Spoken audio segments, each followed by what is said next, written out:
현재 일본의 경제 제재 등에 맞대응할 카드는 없는가? 사실 마땅치 않다고 합니다. 왜냐하면 일본은 이미 IT 산업 쪽은 산업 구조 자체가 무너져 버렸기 때문입니다.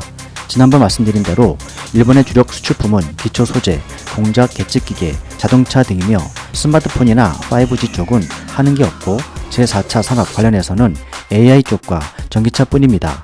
소프트웨어 분야도 특별히 세계시장에서 존재감이 없는 것이 일본의 현 추세라는 것입니다. 전문가에 따르면 석유화학, 두선 등 자본재는 중국과 한국에 밀려 경쟁력을 잃었고 미디어 산업 분야는 한국의 한류에 밀리고 있고 의류 등 일부 소재는 우수하지만 내수형이고 금융투자 관련 펀드는 손정의 개인 차원이어서 일본 경제에 미치는 영향은 미비합니다.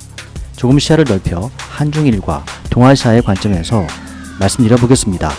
현재 중국의 경제적 부상과 미중 무역 분쟁, 일본의 반도체 통상 제재는 한국의 산업 구조 및 체질을 변화시키는 중요한 요소로 작용하고 있습니다. 뿐만 아니라 20년간 지속된 일본이 소재를, 한국이 부품을, 중국이 완성품을 일하는 삼국의 무역, 분업 체계도 이미 붕괴됐고 새롭게 전환되고 있습니다. 반도체든 뭐든 대부분의 산업의 발전 과정은 초기에는 선도업체가 R&D를 시작해서 양산까지 모두 진행합니다. 그러다가 제1 후발주자가 낮은 인건비나 다른 요인으로 양산 부분을 조금씩 점유해 나갑니다. 그러면 선도업체는 기초기술과 소재 장비 쪽으로 이동하게 됩니다. 그러다가 제2 후발주자가 출현하면 제1 후발주자의 양산 점유율을 조금씩 뺏어가게 됩니다. 그럼 제1 후발주자는 다시 서서히 소재 장비 쪽으로 이동한다는 것이죠.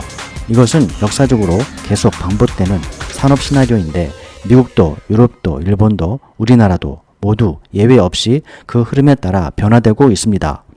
한중일 삼국의 제조업, 삼각분업 체계가 자연스럽게 형성된 것은 중국 경제가 성장하기 시작한 2008년경부터라고 전문가들은 이야기하고 있습니다. 핵심 소재에서 기술적 우위에 있었던 일본은 한국에 소재 부품을 수출하고 한국은 다시 부품과 반제품으로 만들어 중국으로 보내서 저렴한 인건비로 완제품으로 해서 조립, 가공하는 방식으로 무역 분업이 이루어져 왔다는 것입니다.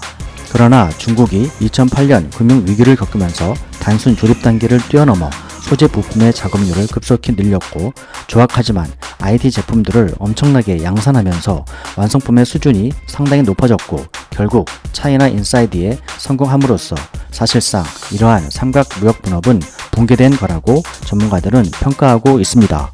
세계 관계자는 1997년 외환위기, 2008년 금융위기 등 국가적인 위기를 거칠 때마다 그동안 제조업의 발전을 촉진시켰다면 2019년 미중 무역 전쟁과 일본의 반도체 수출 제재는 삼각 분업 체계의 붕괴는 물론 4차 산업시대를 향한 동아시아 산업 성장의 새로운 전환을 재촉하고 있다는 분석입니다. 일본은 지금 산업 시나리오상 맨 끝에 놓여 있습니다. 뭔가 하지 않으면 안 되는 상황인 거죠.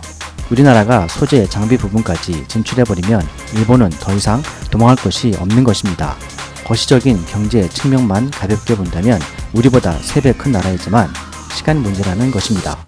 현재 일본의 영업 흑자 기업의 비율이 가장 높은 나라는 한국으로 무려 85%가 넘는다고 합니다.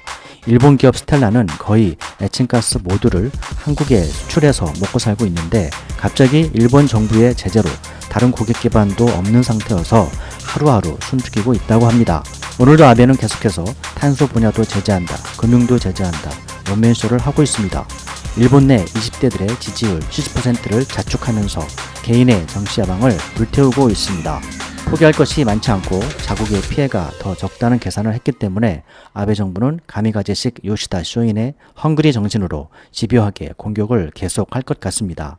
시청해주셔서 감사합니다.